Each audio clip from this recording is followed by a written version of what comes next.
Naparong pakito na naman in taon ako wala sa oras mga doy. Kasi gusto naman ninuka na aning ipisang mag-court talaga. Kaya binigay ko na lang talaga in taon sa kanya. Para lang magkasinabot talaga kami dito. Sinabihan ko siya, andito tayo sa Repolyo Quezon. Ano gani? Sus Mariusip, andito din pala in taon sila. Naniid lang naman pala sila sa kalihukan in taon namin doon. Mga asit man di ay. Naramdaman ko kasing pupunta talaga yung Silvana. Kaya dito ko stanglad mga doy. Kita nyo? Nandito talaga in town siya. Nanusok-tusok pa. Pasensya na mga doy. Wala akong katabang sa igayon na yan. Naagawan pa yung taon yung ipis sa mananap niya. Wala talaga kami magawa doon mga doy. Kita mo, naglisod lang kahintang ko. Wala na. Ibigay ko na yan. Pahirapan ko pa sarili ko dyan.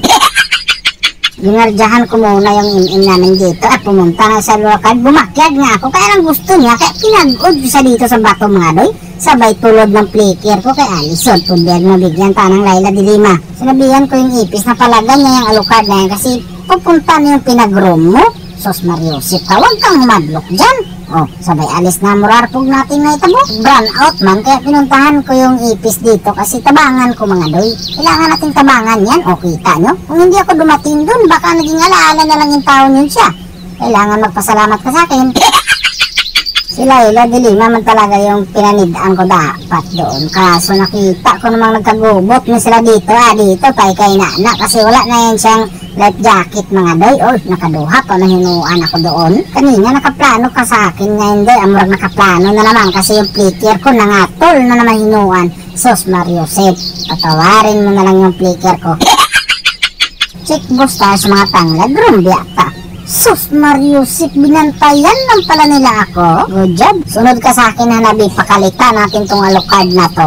Ipag-od ko siya dito sa bato kaso bumahi maninuan. Hindi ko rin alam kung bakit. Pero sinabihan ko talaga niya sila na backyard lang mga doy. Kaso umisog man yung mga kampi ko kaya sumukol na rin talaga ako. Kailangan makatabang din ako niyan. Sus Mariusip, nakapagdasal man siguro yung mga kalaban. Naniid na lang muna ako sa kalihukan nila dito. Huwag kayo maingay mga doy. May nanghumot talaga. Sus Mariusip, katikdo lang ginuan to. Nahinay kan tuloy. Sus Mariusip, parang nakainom man siguro og tuba to si Lunglong. Maliit na lang yung kahintang mo. Nagkumpiyansa ka pa.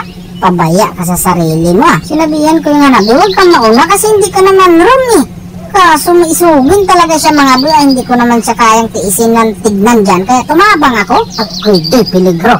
Impas, nadamay pa ako. Tapos nalipay pa yung taon siya sa tabo naming dalawa. Sos Mariusip. Sinabihan ko yung Cecilio na huwag kang mauna doy kasi andito yung room sa likuran. Baliktad naman hinuaning ikaw pa yung maisugin dyan. Ikaw pa yung nagpuprot.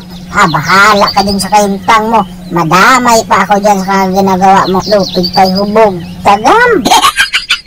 Si Laila de Lima lang talaga yung binantayan ko dito mga doy. Sobrang tagal ko na nga. Pagkamala na yung taon ako ni Monto na tulog.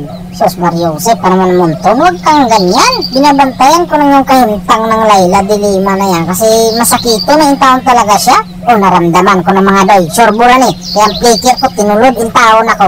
Sos Mariusip, napahamak man ako sa plikir na yon. Walang batasan na plikir na yan. Hindi man lang nagpapaalam.